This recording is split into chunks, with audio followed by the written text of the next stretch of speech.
Everyone laughed at her torn shoes at the interview until the CEO chose her among 33 candidates left. Lena Harper dashed through the light morning rain, her breath sharp, heart racing.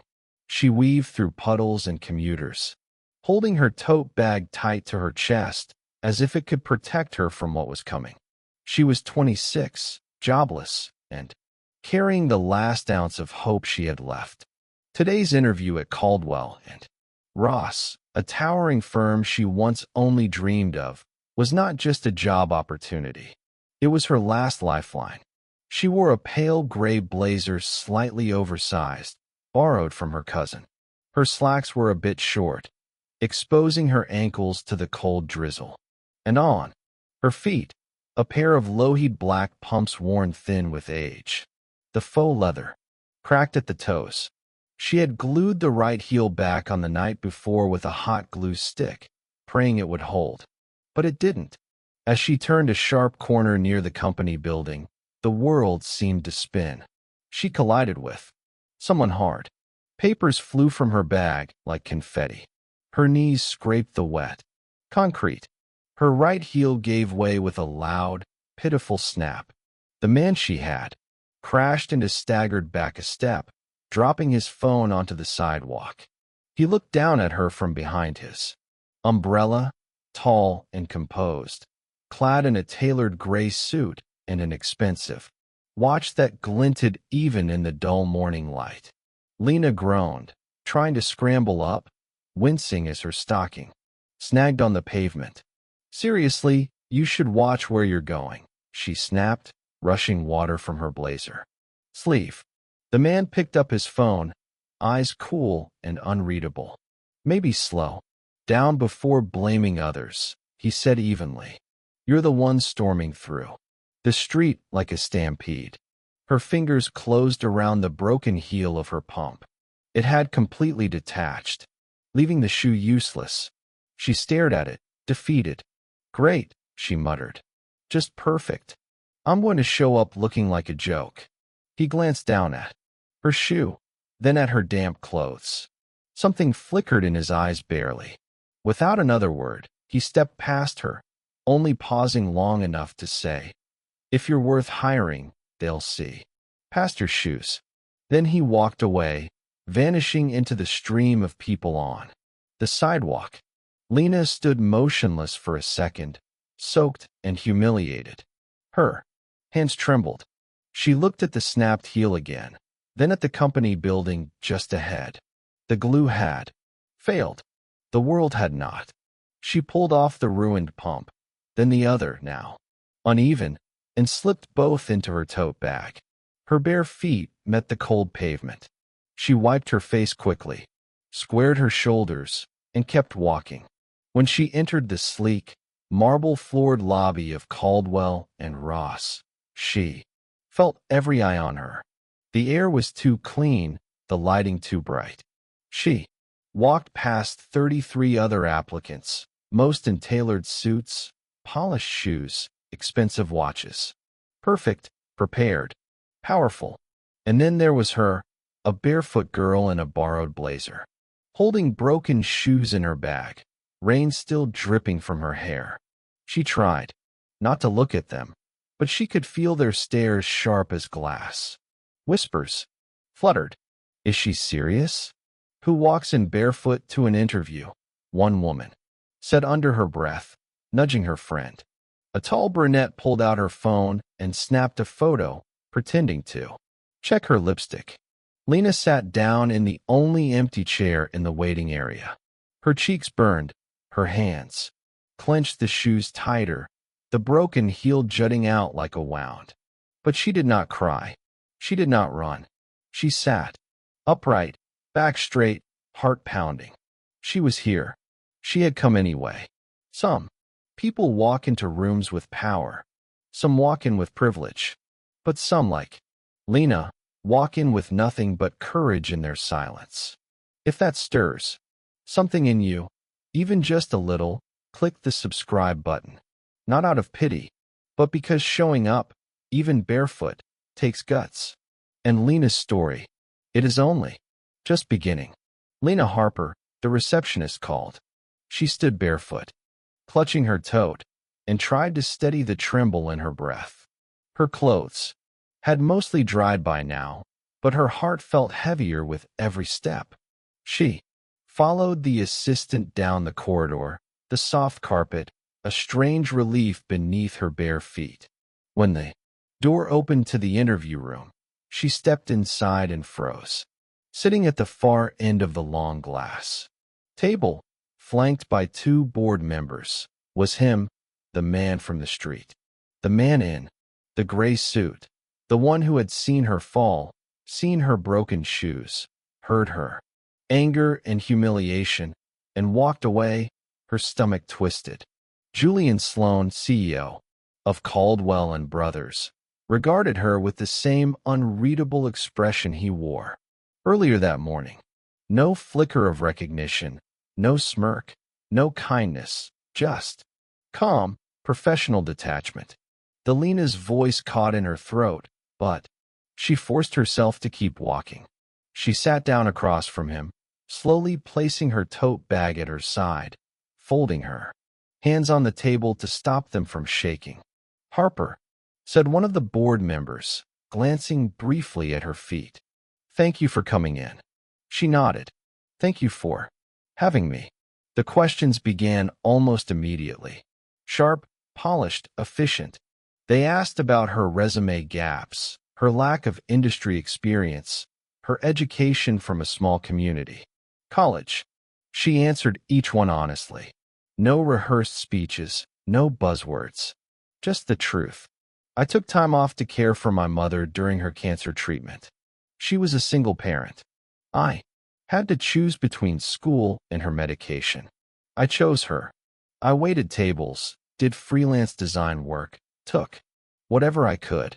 I do not have corporate experience, but I know how to adapt, and I learned fast." At one point, one of the interviewers leaned forward. "You came in today barefoot. Can we ask why?" There was a beat of silence. Lena didn't flinch. She looked directly at Julian as she spoke. "I wore my only pair of heels. They broke just before I got here. I could have turned around, but I didn't." "And why Caldwell and Ross?" another interviewer asked. That question settled into the room like a quiet challenge. Lena paused. Her voice softened. "Because if I can make it here, where even my shoes do not belong, maybe there's hope for people like me." A stillness followed. Lena held her breath, then let it go slowly. She leaned forward slightly, almost imperceptibly, as if bracing for rejection, like she had already accepted it. The board member scribbled something down. The other one looked up, nodding faintly. Julian said nothing. His hands were folded on the table. His gaze hadn't left her since she walked in. But now something shifted. Not a smile, not a frown, just a pause. His eyes softened, not with sympathy, but with recognition. For the first time, he saw not the barefoot girl from the lobby or the clumsy stranger from the street. He saw someone who showed up anyway, no matter how broken, no matter who was watching, no matter what it cost her. "Thank you, Miss Harper," Julian finally said, his voice low but clear. "That will be all for now." Lena stood, nodded once, and walked out of the room, barefoot, proud, and utterly unsure of what would happen next. Lena Harper stood in the center of the 23rd floor, holding her employee badge like it might vanish if she blinked. Her first official day as internal coordination assistant had begun, something that still felt like a mistake someone would soon correct. Her new desk was tucked just around the corner from the executive offices, closer than she had ever expected to be. To power, money, and real air conditioning. From her spot, she could see the corner office door where Julian Sloan, the CEO she had once yelled at in the rain, worked in almost complete silence. No one said congratulations. They stared, whispered. "She's the barefoot girl," someone muttered in the hallway. "She must have something on him," another voice added. "Or worse." Maybe he's just trying to save face. No one said these things to her directly, but their eyes did. Every glance she caught was a quiet accusation. Every pause in conversation when she walked by felt like an echo of doubt. Lena buried herself in tasks, scheduling, organizing internal reports, drafting team memos. She triple-cheated everything, working twice as late and twice as hard. But no matter how efficient she was, the noise never stopped. One chilly morning, a tickle in her throat turned into a deep cough. She brushed it off. Just fatigue, she told herself. That afternoon, when she returned from a break, she found a small brown envelope resting neatly on her desk. Inside was a single ginger tea bag and a folded post-it note in a firm, slanted hand. Stay strong. You're tougher than most. No name, no comment. But she knew. Somehow she knew. A few days later, after hours on her feet running between departments, her new heels, cheaper than she'd like to admit, left her toes blistered and her soles raw. She started wearing socks inside her shoes, hoping no one would notice. Someone did. The next morning, resting quietly on her desk between a stack of paperwork and her keyboard, was a small pharmacy bag.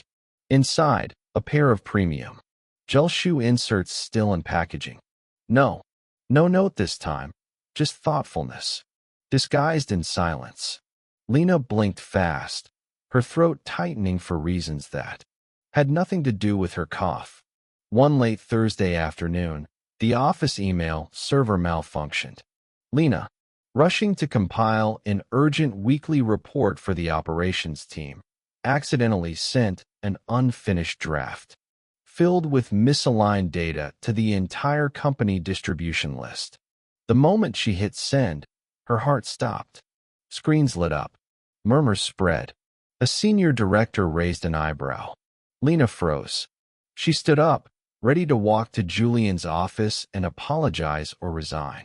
But before she could knock, his door opened. Julian stepped out, calm as ever, holding a printed copy of the email in one hand. His eyes scanned the paper, then landed on her. "Report's messy," he said simply. Lena nodded, cheeks flushed. "It won't happen again. I understand if he raised one hand to stop her. Mistakes are free lessons. Just don't skip class again." And with that, he turned and walked back inside. No lecture, no performance, just trust and maybe quietly faith. That evening, long after most of the office had emptied, Lena slipped into the women's restroom. She had held herself together all day, but the weight, the pressure to prove, to belong, to not be a burden, cracked something in her chest. She sat in the far stall, letting herself cry in silence, not loudly, not dramatically, just a few tears she had earned. When she returned to her desk 20 minutes later, the lights had dimmed, the building growing quiet. But something new sat waiting. A small, square tissue packet rested on her keyboard, neatly wrapped with a piece of twine. Beneath it, folded with precision, was a pale note card. She opened it slowly. The handwriting was the same. "Don't let perfect people fool you. They break, too. J." Lena stared at it for a long time, and for the first time that week, she smiled. Not wide, not for anyone else, just for herself. Maybe she did not belong yet, but someone had noticed that she had tried, and somehow that was enough for now. Lena had begun to find a rhythm. Steady, quiet, efficient. She arrived early, stayed late, and never once asked for recognition. But not everyone welcomed her presence. Whispers had turned to pointed comments, and no one was louder than Rebecca Langley. Rebecca was a senior department head, sharp, elegant, and deeply entrenched in the office hierarchy. Her disdain for Lena was never hidden. During a team meeting, she looked directly at her and said with a tight smile, "Some people climb the ladder with hard work. Others, it seems, Just fall into the right lap. No one said anything, but the message landed like a slap. In the cafeteria, Lena often sat alone. The tables filled up around her, but never included her. Forks scraped against trays. Conversations carried on about meetings, travel, weekend plans, but not with her. She became a ghost with a name badge. One afternoon, Julian walked in, not with his assistant. No security detail, just a tray of black coffee, a sandwich, and a folder under his arm. He scanned the room once, spotted her, and without a word sat at the table directly across from Lena. He did not greet her. He did not acknowledge her isolation. He simply opened the folder and began reading. For 15 long minutes, the silence between them spoke louder than the murmurs in the room.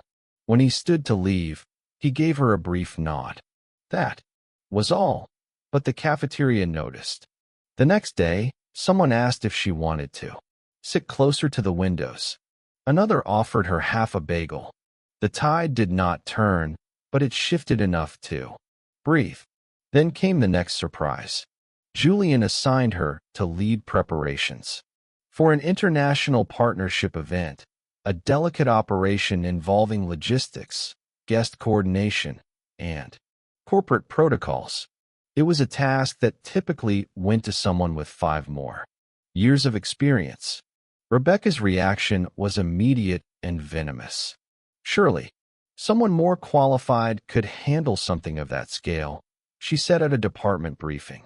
Unless qualifications have changed to include footwear choices. Lena didn't flinch. She said nothing. She just got to work. Later that day, an internal company-wide email arrived from Julian's office. It was brief, direct, and unmistakable in its intent. I would like to commend Lena Harper for her exceptional flexibility, resilience, and professionalism in a demanding role. She exemplifies the spirit of Caldwell and Ross. Julian, Sloan. The same people who had once whispered in corners now copied her on emails with exclamation marks. The energy changed uneasily, but changed nonetheless. It did not sit well with Rebecca.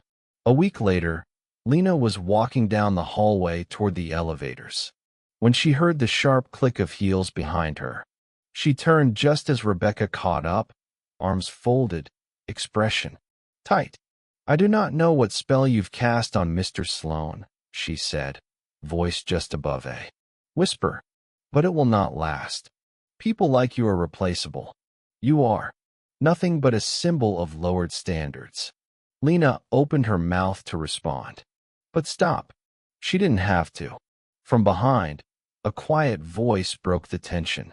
We don't judge people by their shoes here, Julian said, stepping into view. We judge them by what they walk through. Rebecca turned, startled. She didn't respond. Julian did not raise his voice. He simply looked at her, then at Lena. He did not need to say anything else. He turned and walked away. Lena stood still for a moment, heart pounding, not from fear, but from something else. She had not defended herself. She had not fought for a place. But she had earned one, and someone had seen it. The conference room on the 32nd floor buzzed with tension. A major partnership with a Japanese conglomerate, months in negotiation, had hit a snag. A miscommunication in projected timelines had caused unease, and now the final presentation was only 2 days away. The clients were arriving. With reservations and internal conflicts had already complicated the agenda. People were nervous. Deadlines slipped. Expectations surged. You could feel it in the stiffness of the shoulders, the clipped tones, the darting eyes. At the morning meeting, Julian stood at the head of the table, arms folded, gaze fixed on the far window as voices clashed around him. The room was too warm. The coffee had gone cold. Anxiety hung heavy in the air. We need someone with cultural experience, one director insisted. This is not the time to experiment, another added. Put someone senior in charge. Rebecca chimed in, eyes cutting toward Lena like a knife. Disguised in courtesy, Julian turned slowly. She's the one I trust to coordinate, he said simply. Rebecca folded her arms. With all due respect, this is not just a coordination task. It's a strategic deal. We cannot afford inexperience. Julian didn't raise his voice. He didn't defend. Instead, he looked at her and said, "If she fails, it's on me." Silence fell, like a dropped pin. 2 days later, Lena stood outside the presentation room with a folder pressed tightly to her chest. Her palms were sweating, though she had practiced every detail until she could recite it in her sleep. Her heart thudded in her throat. Every breath felt shallow. Behind her professional posture was a storm of self-doubt. Julian walked beside her, unusually quiet. He had been battling a cold for days, and this morning his voice had dropped to a hoarse whisper, barely audible. "I can still do the opening," he said, his voice rough as gravel. Lena shook her head gently. "I've got it." The doors opened. A dozen executives from both companies sat at the long, polished table. Screens glowed. Notepads were open. Eyes turned. Every movement in the room seemed amplified. The shifting of chairs, the flick of pens, the breath before the first word. Lena took her place next to Julian, who nodded once before sitting down, his silence more a signal of trust than retreat. She cleared her throat. Her voice, though soft, carried clearly across the room. She began the presentation in English, guiding them through the project milestones, expected timelines, and logistical requirements. Her hands moved with practiced grace. Her gaze was steady, but halfway through she paused. Then, in careful, accented Japanese, she continued. Her mother had been born in Osaka and raised her with bedtime stories in 2 languages. Lena had not used those words in years, but they came back now fluid and full of weight. She spoke of commitment, of trust, of walking through uncertainty with integrity. When she reached the end, she looked up and said, still in Japanese, "Trust is not about polished shoes. It's about honest steps." A hush fell over the room. And then quietly, deliberately, Julian raised his hands and began to clap. One by one, the others followed. Lena did not smile. She simply nodded and stepped back, letting the moment stand on its own. The meeting ended with handshakes and bowed heads. Papers were signed. The deal, long in doubt, was secured. Outside the glass conference room, people dispersed. Conversations resumed. But Julian remained by the window, looking out toward the skyline, the weight of the day slowly lifting from his shoulders. Lena stood beside him. He did not say anything, but when he turned slightly, just enough to see her reflection in the glass, a small smile played at the corner of his mouth. Quiet, real, unguarded. The first she had ever seen. It started with a single photo. No headline, no caption, just a grainy image quietly forwarded through internal emails passed from one inbox to another like a secret. In the photo, Lena sat on a bench just outside the building. Her face was pale, eyes red-rimmed. Julian stood beside her, slightly bent, holding out a handkerchief. His expression was unreadable. Gentle, perhaps, protective. The moment had been real. It had taken place weeks earlier after Lena's mother had passed. She had come into the office late that night, not to work, but simply because she did not know where else to go. She had been sitting there alone, tears falling quietly, when Julian found her. He had not said anything, just offered her his handkerchief and sat beside her in silence. But the camera had caught only a second of that stillness, and in the wrong hands. That second was all it took to spark a storm. By mid-morning, The whispers were louder than the phones. Someone printed the photo and taped it to the back of the copy room door. Someone else added a note. Executive benefits. Lena felt the shift before anyone said a word. The hallways grew quieter when she passed. Emails grew short. Meetings she had once been invited to were suddenly rescheduled without her. She received the formal notice by noon. Administrative leave pending review. Meeting with the board at 3 p.m. She sat in the small conference room, hands folded in her lap, while 6 board members stared across at her with professional distance. Julian entered last. He walked to the head of the table, placed a folder down, and looked around the room. One of the board members cleared her throat. Mr. Sloan, given the nature of the image circulating, do you acknowledge any impropriety in your conduct with Miss Harper? Julian didn't flinch. His voice was even. I acknowledge compassion. A murmur rose around the table. Another member leaned forward. The perception of favoritism is based on a photograph, Julian interrupted, taken without consent during a deeply personal moment. He turned slightly, meeting each person's gaze. If offering a handkerchief to a grieving employee warrants an investigation, he said, then investigate me. Lena's eyes widened. Her hands tightened in her lap. Julian continued, I approved her hire. I assigned her responsibilities. I praised her performance. Every decision is documented. And if you question my judgment, then question me, not her. He let the silence stretch before finishing. Quieter now. If compassion is a flaw, then I'm proud to be imperfect. The room was still. No one responded. Hours later, the investigation began, and it did not take long for the truth to surface. The photo had been taken from a security camera file, accessed without authorization. It traced the breach back to a device linked to Rebecca Langley's credentials. A formal inquiry was launched. She was placed on immediate suspension pending review. By the end of the day, the printout in the copy room had been torn down, the email threads deleted, the laughter hushed. Lena returned to her desk the next morning. Nothing was said, but something had changed. Not in the way they looked at her, but in the way they looked at him. Lena hadn't planned on seeing anyone. She came in quietly, long after most had left, to clear out the last of her things.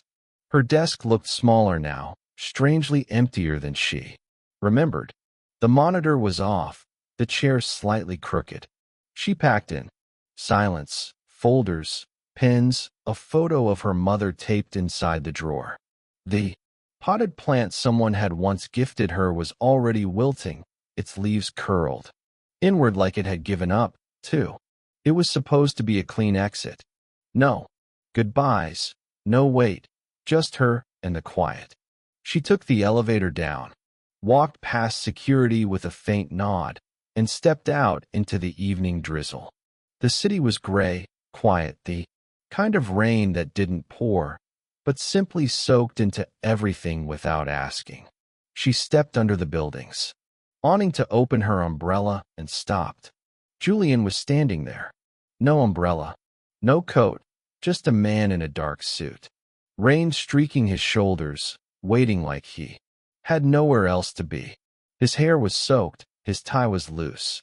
He looked more like a man caught in the rain than the CEO of anything at all. He looked at her as if he already knew she'd come. You're getting wet, she said softly. I know. She stepped closer, stopping just beneath the edge of the awning where the rain couldn't quite touch her. He remained in it, water dripping from his hair, his hands calmly in his pockets. You didn't have to come, she said. I know, he replied again. For a moment, neither of them spoke. The rain was their only witness. It filled the silence without pressing on it, just enough to make the world smaller, softer. Then Lena tilted her head slightly, eyes searching his. Why did you choose me that day? She asked. Out of all those people, why me? Julian looked at her, and for once there was no armor in his face.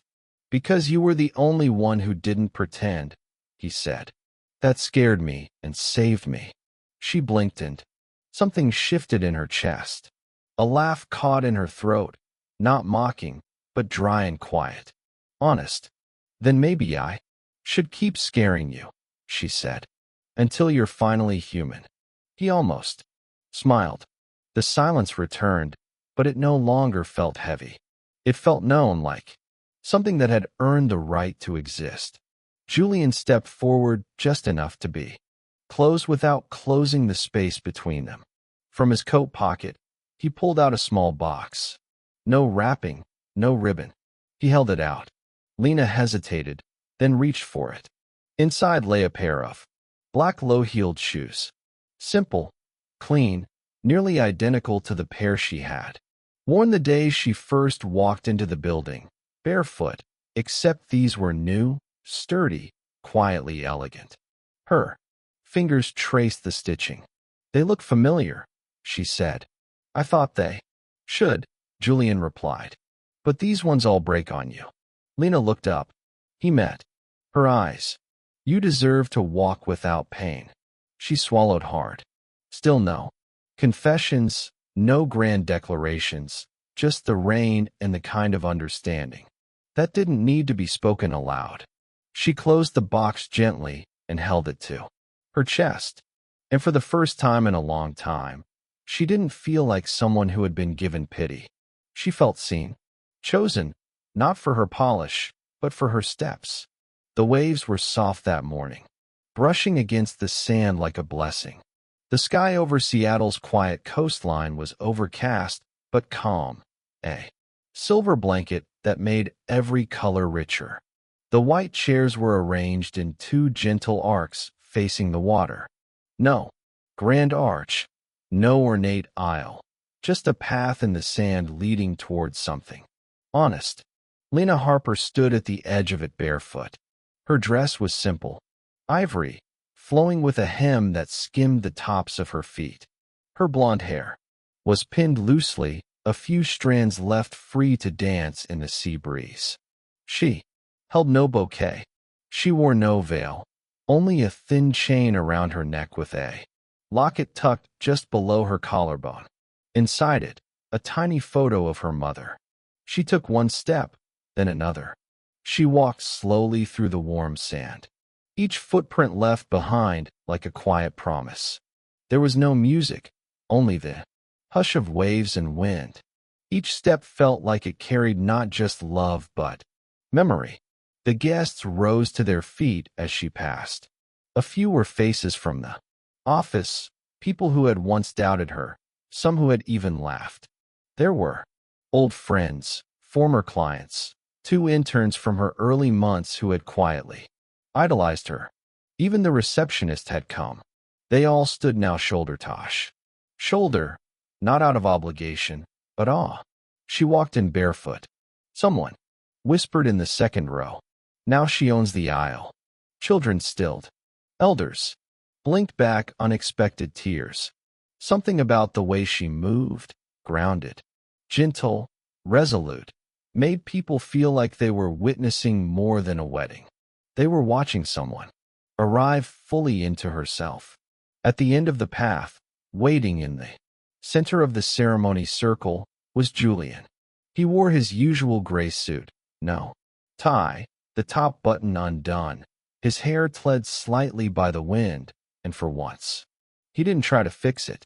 His hands were clasped loosely in front of him, his face soft with something deeper than calm, loss, stripped of all performance. As Lena reached him, he smiled. Not broadly, just enough. It was the kind of smile that felt like a yes to everything.